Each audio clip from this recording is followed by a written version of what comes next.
Hey, I'm Alicia, your non-monogamous relationship coach. Welcome to the podcast where my friends and I chat about our relationships, enthusiastic non-monogamy, polyamory, swinging, kink, and our lives. You'll get a candid peek into what makes it worth it to live life outside the box. And in case you're still wondering, nope, we're not monogamous.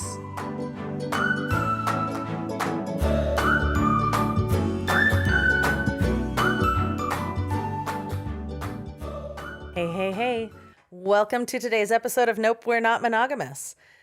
I have the pleasure of sharing with you a conversation with Kim Coffin, a trauma-informed, body-based empowerment coach who's paving a new way for women to discover their inner sexual and sensual confidence. And through her own journey of breaking through societal conditioning and healing deep trauma, Kim has become an expert in female sexuality, tantric sex, and relationship transformation. And today, Kim and I are going to chat about our combined insights on non-monogamy and polyamory and the power of pleasure and sacred sexuality practices in empowering women, and how to break free from societal conditioning to discover true sovereignty and personal truth. Join us as we uncover the transformative power of Kim's work and learn how to reclaim your own power and your own voice. And if you're ready to take your sex, love, and relationships to the next level, be sure to listen and enjoy. And if you do enjoy the episode, leave us a review, drop some stars, whatever your preferred podcast platform allows you to do. And if you want to hear the behind the scenes content, just the tip, a favorite sex tip from Kim, the founder of Get Your Sexy Back, and all of our previous guests, then become a subscriber on Patreon, a supporter of Nope, We're Not Monogamous. You will get so many bonuses, behind the scenes content, and also a monthly call with me to ask any questions that you have about sex, love, relationships, non-monogamy, all the things. Love to see you there. Join us and Rebecca O, our newest Patreon subscriber. Thank you, Rebecca. Enjoy. There we go. Now it's going. Cool. So, Kim, welcome to Nope, We're Not Monogamous. Thank you. You're welcome. So, I'll tell you what, I think you might be the first monogamous person I've had on the show. Wow. What? Wow. I'm like christening your show. I'm so honored. Mhm. It's so good. I love that. I love. Okay, here's what I want to do. First, I would love for you to introduce yourself a little bit and what you do, because I love what you do. Oh, thank you. Yeah. So me, Kim Coffin. My name is Kim Coffin. I am a trauma-informed, somatic, very body-based empowerment, sex, love, and relationship coach. And I really specialize in female sexuality, tantric sex, relationship transformation, allowing you to have the tools to unleash your like inner sensual sexual confidence and unlock profound new levels of empowerment, self-love, pleasure, intimacy, all of these things with yourself, but also in your relationships. That's so good. It's so good. I absolutely love what I do, and I practice what I preach. Yeah, you do. Yeah. I love it.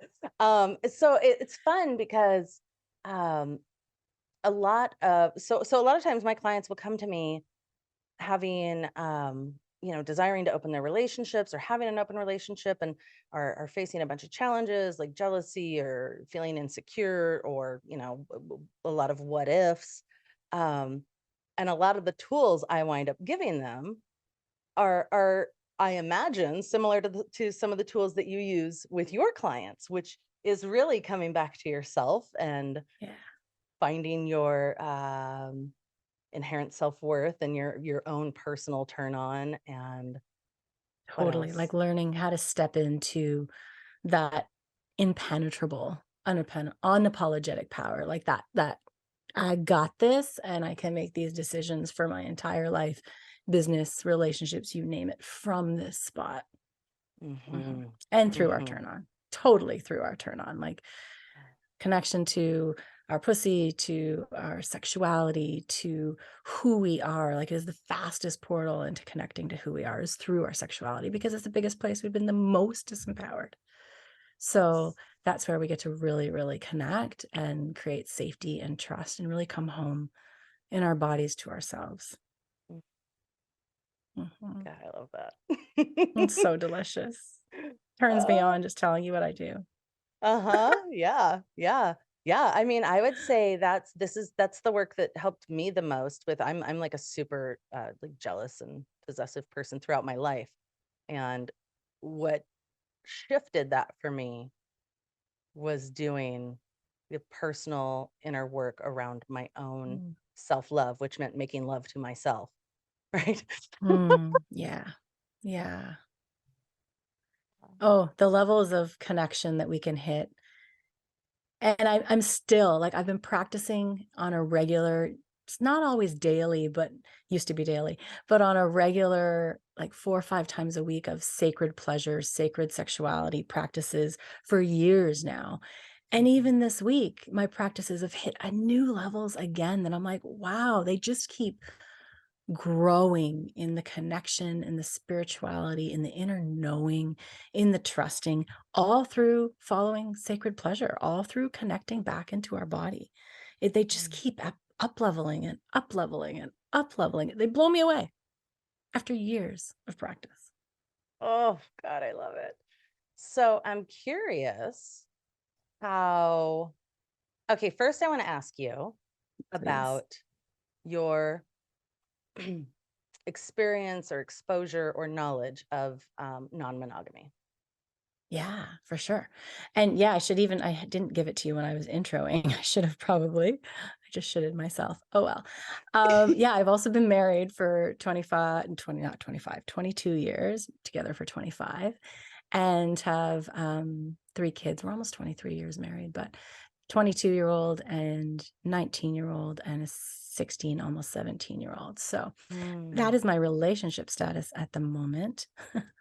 I'm laughing Mm-hmm. saying at the moment. See, Alicia's making me nervous. I am never nervous to be on a podcast, but this one is like messing with everything that I got going on because I'm so open and I'm so frank. And yeah, I'm just kind of like, I'm going to like speak my truth here because I can't stop myself and I wouldn't want to. And my husband, if he listens, is going to be like, pardon. So there's a little bit of, because I am totally open to non-monogamy, to polyamory, to open relationships. I see the benefits. I see why, because of the deep study that I've been in, that you've been in, and with the relationships with my best friend as well, being in a polyamorous relationship. I believe April was on your podcast a year ago or so too. Yeah. Yeah. I'm just really, really comfortable with it. And I really see the benefits. And I see all of the reasons why too. My husband does not.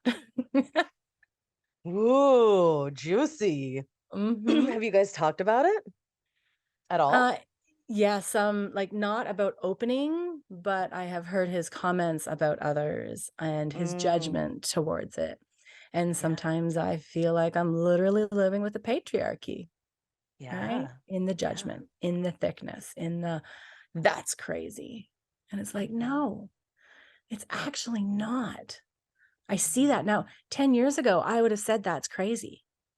Yeah. But with my opening, with my consciousness, with my deepening into tantric and sacred sexuality and into myself, I can see the connectedness between all of us, the connectedness between each other, and the beauty that can be by having that kind of openness.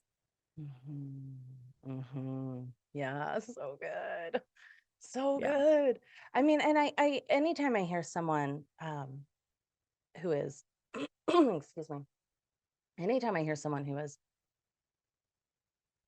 feeling expressing judgment and like, oh, why that doesn't work. Like what I hear is fear. What I hear Yeah. is fear, you know. If that works for someone else, then then that must mean what I'm doing doesn't work. Right? Like this Yeah. zero-sum game of there has to be one way. And if I don't have the way, that means my way isn't working and I don't know it. And then what good am I? Oh yeah. As a coach, Yeah. it's really painful to live with that judgment and go, I'm not going to be your coach right now, but Mhm. mm-hmm. Tell me more. How do you feel? I can't do it. And I won't do it, but Yeah. I see it. Yep. Right. Yep. Yeah. Yeah. One of my partners expressed it really, really well. He was saying that, like, about the patriarchy, what is happening right now in our society as we are trying to break that. Mm, He said it's like when someone is getting broken up with mm. and they thought everything was fine. They're totally happy. Like, everything was fine. Why would you break up with me? Our relationship was great. I don't understand. And here we've got people who are served by the patriarchy going, I don't understand what's happening. Why would you want any of this to change? It works great.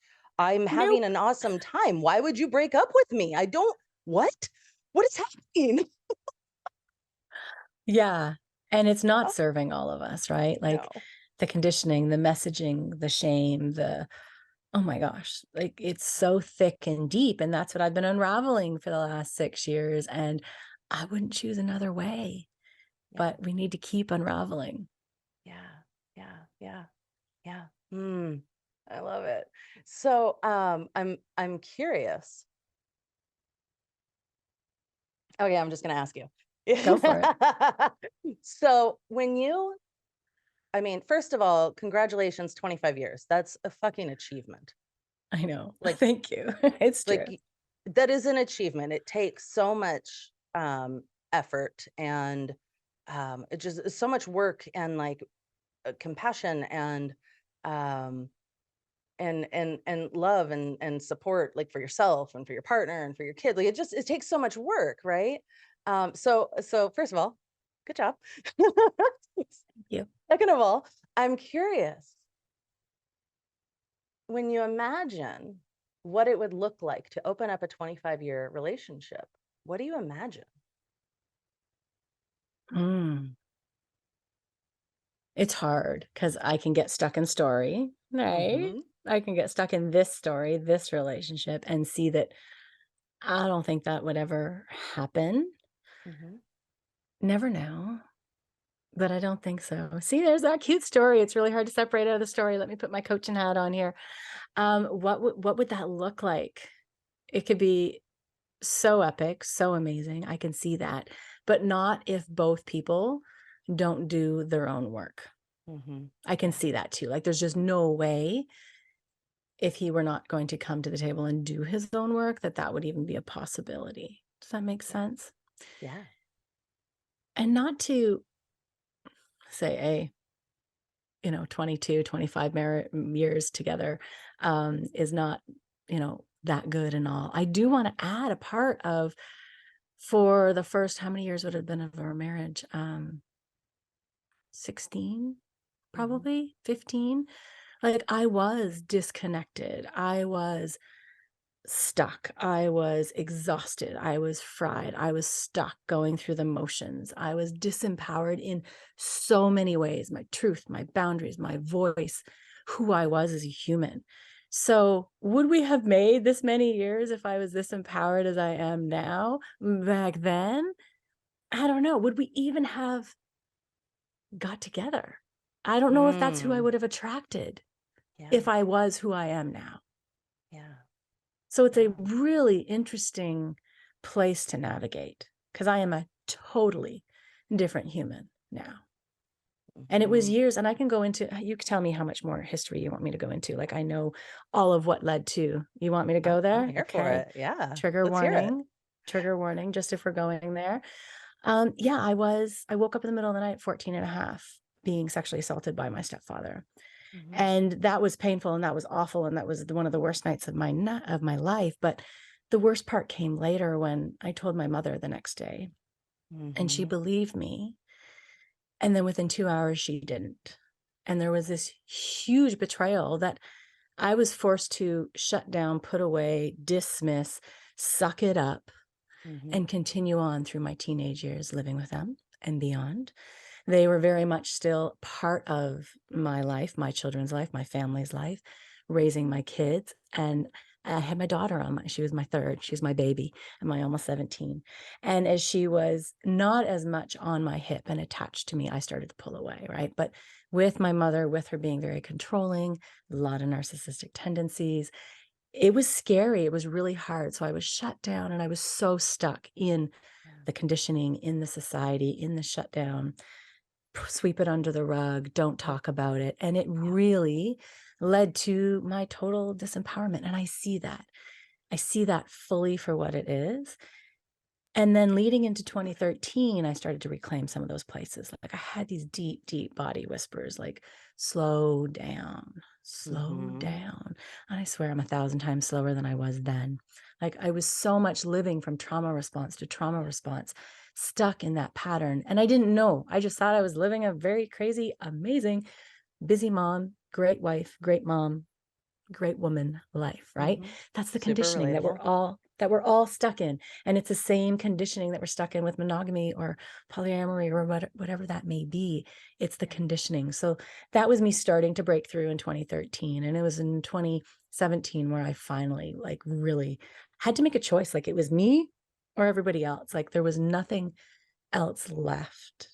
I felt like I was dying inside. So that is where I started my journey and really started reclaiming my truth, my boundaries, reconnecting to my body, to my sexuality, empowering myself across the board and stepping into my power of to who I was.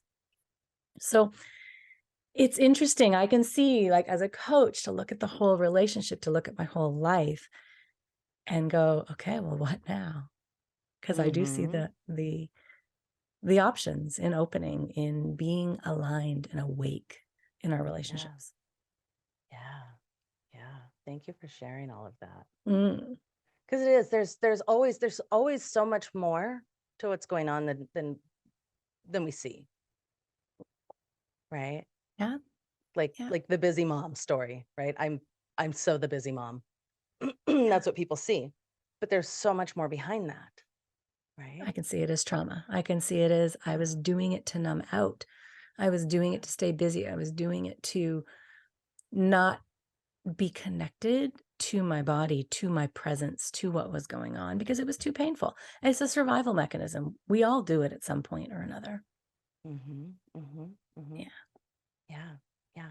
I imagine I imagine that I mean, that's what I see with a lot of people who actually are opening their relationships is, well, what we're doing isn't working. We're going to try something else, but they haven't done the trauma healing and they haven't done the healing of their relationship wounds. And that's when things start to fall apart. We're just going to Yeah. change things and see what happens. And that's why I won't really push that button and say, hey, let's open them up, because he'd probably eventually say yes, but he Mhm, hasn't done his work. mhm. Yeah. If someone came to you who was,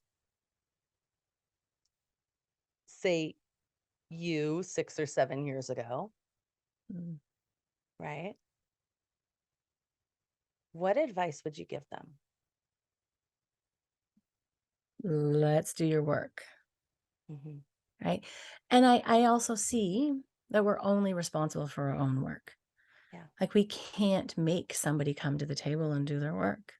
Mhm. It's if we force it, it's not going to be true, authentic work. Like they have to come to that on their own to a certain degree.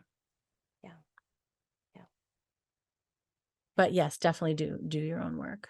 Yeah. Mhm. Mhm. So this is a thing people ask me all the time. I hear this a lot. Do the work. What does it mean? Good question. And I try and answer this all the time on my podcast too, and in my social media posts, because there's so much. Mhm. So for me, I've kind of broken my work down into all the different parts, and there's so many more, but these are the key big parts that I can see. There's definitely the trauma healing work, the grounding, the reconnecting to body, the regulation, and then you're going to hit a new level of trauma shit, and you're going to have to heal that and work with that. And you're also working with pleasure work and bringing in pleasure to follow your desires, to play with that aliveness, that turn on, that fun. And pleasure can be two things. Pleasure can be day to day pleasure, but pleasure can also be sacred sexuality, sexual pleasure, right? There's two faucets, very, very different, but they're also very, very healing and very, very grounding. And they can be very, very activating and create more trauma. So, like, there's all these levels of holding and playing and navigating that we get to do.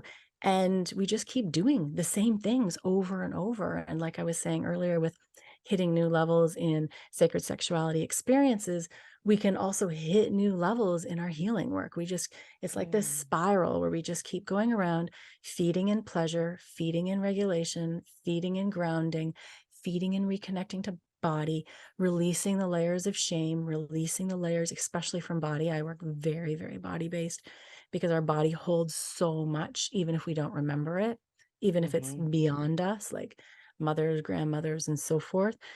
So we're constantly working on these levels, and we're working with what is here right now, today in front of us.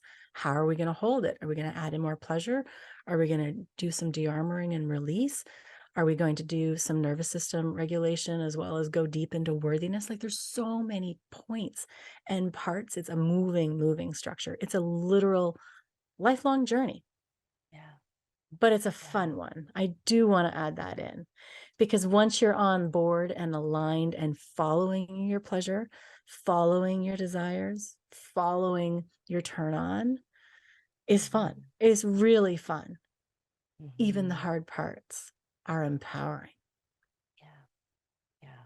That's the Mm. work. See how that's like, how do you write that in a social media post? You can't. Right. Just do the work. You just can't. And Yeah. even then, people come into containers with me and I'm working with them one on one and they're like, "Oh, you always talked about this, but I had no clue. Now I get it." Yeah. Because they're Yeah. doing it. Yeah. Right. Yeah. It's kind of like the term self-love, Mhm. right? Like if you haven't experienced it, you don't actually know what that means. Same with sacred sexuality, same with true empowerment. Uh-huh. All of this work, you Yeah. don't know until you feel it in your body. And then you Hmm. feel your body wake up and go, "Ooh, we're alive, like we're humming." Yeah. Yeah. Yeah. I think the first step towards all of those is finding pleasure. Absolutely. Pleasure's the Mhm. easiest one to follow, and also the hardest because then we have all our conditioning and messages of telling us that our desires aren't ours and they're not worthy, and who are we to even ask for them? Mhm. It's a Yeah. both and. But yes, Mhm. if we start with the pleasure of playing. Yeah. Yeah. That's one of the first places I go when somebody is experiencing a lot of jealousy, like really activated and in these big emotions, um, is finding some pleasure. Yeah, I was lucky. I was so supported on my journey. I fell into the School of Womanly Arts, working with Mama Gina, and that's how I met April. And we literally have talked every day since, like it hasn't stopped. Yeah. But that is where I fell into reconnecting to pussy, to pleasure, to following my desires. And it just kept fueling and going from there. And then I started working with Layla Martin and continued working with both. And then I met you along the road a few years later, and it's such a beautiful journey. I wouldn't choose anything else Yeah. at all. Yeah. Yeah. Yeah. Same. Same. I was I didn't intend to be a non-monogamy coach. Like that was not the thing. I was looking for orgasms, like Mm, to experience orgasms. I was like 35 and was like, I want to have orgasms. And I stumbled across some of Layla Martin's YouTube videos. I was like, that's cool. So I bought her one of her courses. Well, I wound up buying like all of her courses. But I think I took her Jade Egg course. And then I was like, when she started like released her, oh, I'm gonna certify sex, love, and relationship coaches. I was like, I want to do that. And I was like, I'm gonna mm. be a woman's sexual empowerment coach. And I went through the entire course thinking, I'm gonna be a woman's sexual empowerment coach. And then I came out the other side and was like, I love talking about relationships and non-monogamy and helping everyone find all of their good things. So good. So Mm-hmm. good. And yeah, hey, who knows where I'll go eventually, but right now, like, there's such disempowerment in Yeah. women, and I see them Yeah. struggling, and I felt it myself so deeply. And I work with men and women and couples, but I still feel deeply called to help women heal. This is Yeah. bullshit. Like, it's too many thousands and thousands of years of disempowerment, and it needs to Mm. stop because it's feeding into the patriarchal messaging, it's feeding into the shame even around opening our relationships, it's feeding into Yeah. all of this stuff if we just don't heal at our core of who we Mm. are, which is our sexuality, which is our body, which is our sensuality, all of that. Yeah. Yeah. Yeah. It's like life energy. Mm, It's like our mhm. life energy is being dampened. Sucked out of us. Yeah. I'm gonna go a little Yeah. further. It's like an alien has come and it's sucked it out of us. It's gone. And not in a fun way. I'm curious.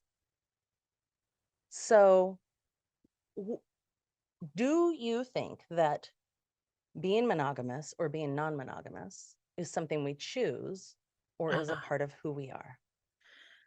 It's a part of who we're told to be. Hmm. There is no choice. Yeah. Like, we're conditioned so young that we are told this is what we do. Like, look at our Disney movies and our princess movies, and oh my gosh, I'm gonna gag if I go into that. But, like, we are told that a white knight in shining armor is going to come and save us, and we are going to ride off into the sunset and be happily ever after. And it's so bullshit, I wanna gag. Like, it's not cool, right? Yeah. So it's not a choice, it is conditioned in us, Mm, and it's up to us to unwind that conditioning and see where we land. yeah. Yeah. See what winds up ringing true. So, yeah, I don't think it's a choice, it's the way I'm gonna use air brackets, air quotes here of we think it is, and if we're going to choose something else, same way that I have chose to be a sex, love, and relationship coach, to follow sexuality, to talk about pussy on the internet. Like, people are like, what's she doing? And with that comes dysregulation in my body way back when too, right? Like, I had to Hmm. learn how to hold that, how to Yeah. trust myself, how to follow that. So the same thing would happen if you're choosing to be open in a relationship is you need to learn how to hold your system, how to hold your body. You're going to get activated. You're going to get dysregulated. People are going to witch trial you or do whatever else is going to Hmm. happen. And you need to be able to hold yourself and land in your personal sovereignty and truth. Yeah. Yeah. Yeah. Oof. That's good. Mm. There's a That's lot of so work to good. do, huh? Yeah. It is, but it's so worth it. It is. It's It so is. fucking worth it. I wouldn't choose anything else. It's the awake, it's the aligned, it's the connected. And there's such a beautiful journey. I would not choose anything else. Hmm. Mm, I was I asleep love that. before, so asleep. Yeah. Yeah. So good. Um, okay, I have a no, I have one more question I want to ask you. What would you say? What would you say makes a no, I don't want to ask you that one. What's Now I want to know something it. what's something that anybody can do for free that will help them approach relationships in a healthier way? Hmm. Well, listen to yours in my podcast. Let's start there for free. Yep. Um, mm, I put out free stuff all the time, right? So different tools, different communication tools, different connection tools, ways to get in touch. So before you can even move into a relationship, I really think you have to get in touch with who you are. Otherwise, you're getting in touch with a relationship that you're not showing up as your true self. Mm, So really learning who you are for free, like following. your desires. There's so many tools that I share like all the time. Start practicing, start looking, start exploring who you are, start playing with a simple thing like a trinity, what you want to brag and celebrate in yourself, what you want to share as a gratitude and what you desire. Start practicing the fears, loves, and desires with your partners. Like that's a free one that's so easy that you just need to start talking. You just need to start discovering, being curious, being open. Do you want more tools? There's so many There's specific so many. places, but it's really hard to do without some direction. Yeah. Yeah. Um, that fears, loves, and desires. I use that a lot. Yeah, it's a fabulous one. So good. And I've written Okay. it up and put it on a social media post. So it's for Mm-hmm. free somewhere in my group or personal page. Yep. Yep. Yeah. I've got it out there too. Yeah. So good.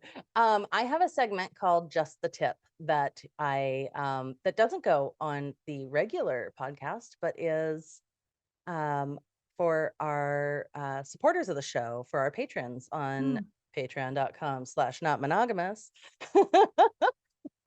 So my question for you is, what is your best or favorite sex tip?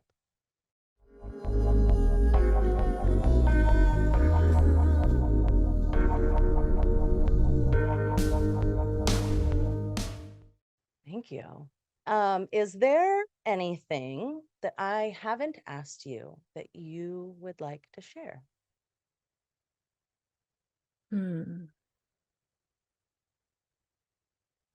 don't know. I don't think so. Is there a topic around? Basically, the only one I would normally say is trust yourself. Like, trust yourself. If you're feeling even the inkling of, ooh, I want more. Ooh, I don't know how to do this. Ooh, I like what they're saying, but gosh, I'm scared shitless. Like, whatever that is, whether it's about sexuality and connecting to your body, or whether it's opening your relationship or just doing the work, whatever it may be, if you have an inkling, like, trust yourself. Mm. You could save yourself like a decade, easy, if you listen to the whispers that are already talking to you right now and just Yeah. trust yourself. Oh, I love that. That's so good. That's the thing, right? We second guess ourselves constantly. And then We're it's like, taught man, if to. only I had listened to that before. Yeah. Yeah. And no shame. We are taught to Yeah. not listen to ourselves. We're taught down to sit down, shut up, be good. Like, that's what we're taught. Yeah. So just trust yourself. Take that step, whatever it may Mm. be. Say yes to yourself, choose you, and keep going from there. Mm. I love it. I love it. Where can people find you? I don't think I said this at the beginning of the podcast, but my business is Get Your Sexy Back, which is funny that I missed it, but I did. So Get Your Sexy Back podcast is easy. Get Your Sexy Back. You might need to put with Kim Coffin to find me. Otherwise, you might get the old song, Set Your Sexy Back song. My website's getyoursexyback.ca for Canada, which is hilarious that you didn't know that till an hour ago. My private Facebook group is Get Your Sexy Back on Facebook. It's for female identifying humans there. And on Instagram, I'm Get Your Sexy Back Coach with underscores in between all of it. And on Facebook, like, just friend me personally, Kim Coffin in Waterloo, Canada, if you need to look that up to find me deeper. But if you go on my website, all the links are there too. Getyoursexyback.ca. That's the easiest place. Yeah, and they'll all be in the show notes as well. Yay. Thank you so much. Thank you. I am so happy we got to connect like this. This is a fucking lovely conversation. More people really need to know was. this stuff. Yeah, thank you. I love recording with you as well. It's been great. A great couple hours chatting and connecting and merging our two worlds together. Yeah. Ooh, I like that. That's hot. And that was Kim Coffin. Get Your Sexy Back. Hot, sexy, just the tip that you can get on our Patreon at patreon.com/notmonogamous.